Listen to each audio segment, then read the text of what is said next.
So what are we talking about at the end of this? There seems to be one difficulty in this. Knowledge has a certain fascination, a certain power. One accumulates knowledge, whether it's Buddhist or scientific, and it gives you a peculiar sense of freedom, though it is not freedom. It's more in the realm of conventional freedom.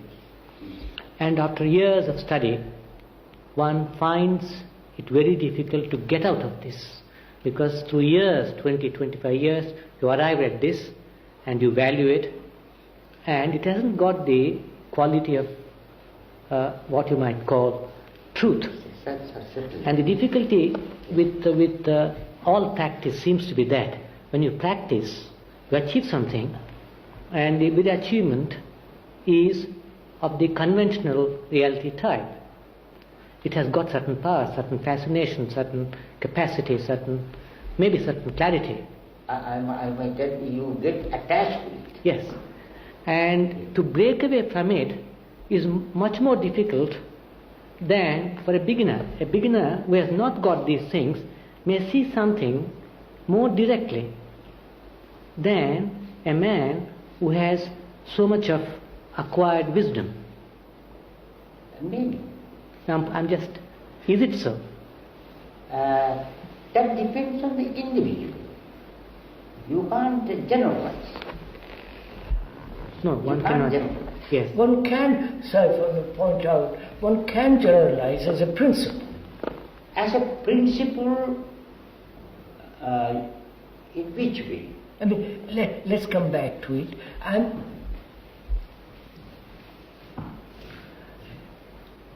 We're all caught in this idea of progress, right?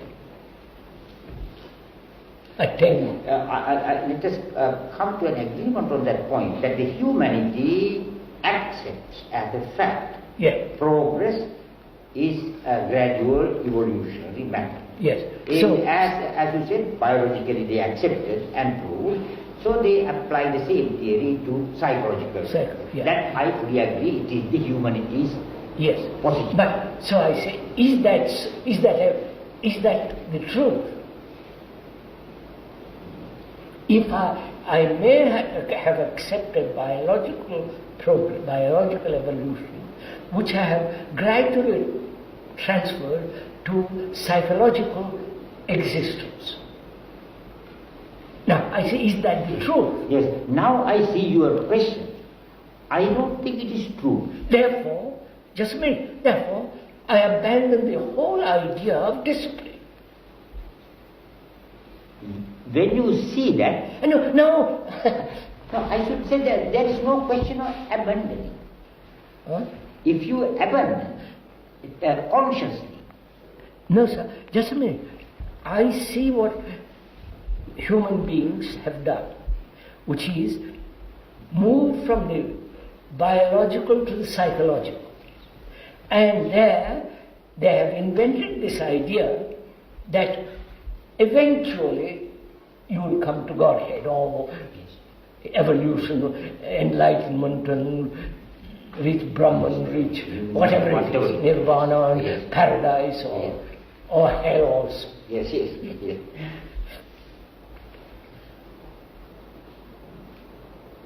If when a human being sees the falseness of it, actually not theoretically, then it's finished. Absolute, that is what I tell you, all this time. Therefore, why should I then acquire knowledge of scriptures, of this or that, psychological? That is not necessary. Then why do I read the Buddha? That is what I told you, we are all conditioned. I may say to you, ask a question that do you accept that we are all conditioned?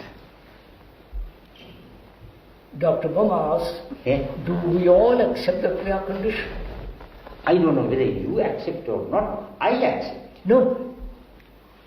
And there is nobody in time. To be in time is to be conditioned.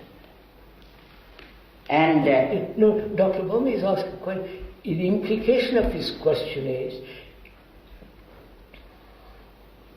Did I translate what? Well, up to Go on, sir. Well, it's your show now. Well, I merely say that, how can I put it? I think that Krishnaji has said, at least in some of our discussions, that he was not deeply conditioned in the beginning, right? And that therefore he had a certain insight which would not be common. I mean, is that fair? I couldn't find. No, he's referring to me, sir. Leave the. Yeah. I may be a biological freak, so leave me out of it. That's not totally important. What we are trying to discuss is this.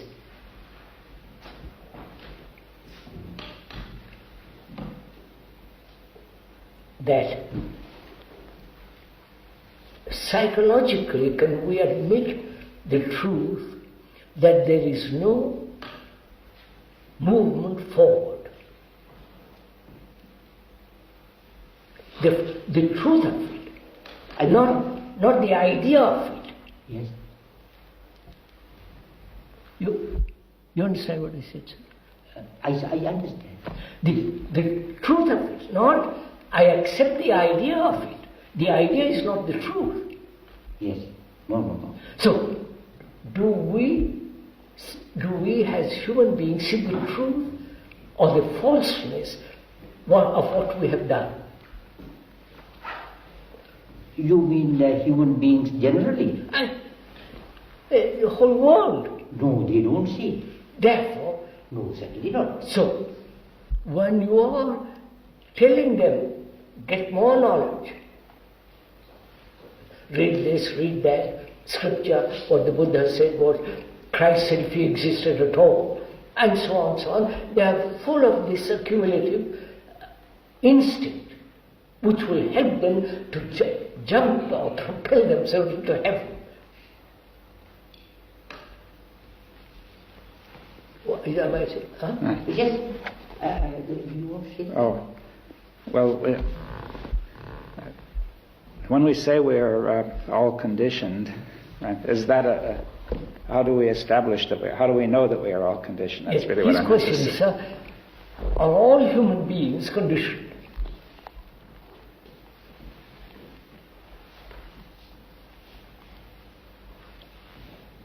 That is a very complicated question. As long as our society is concerned,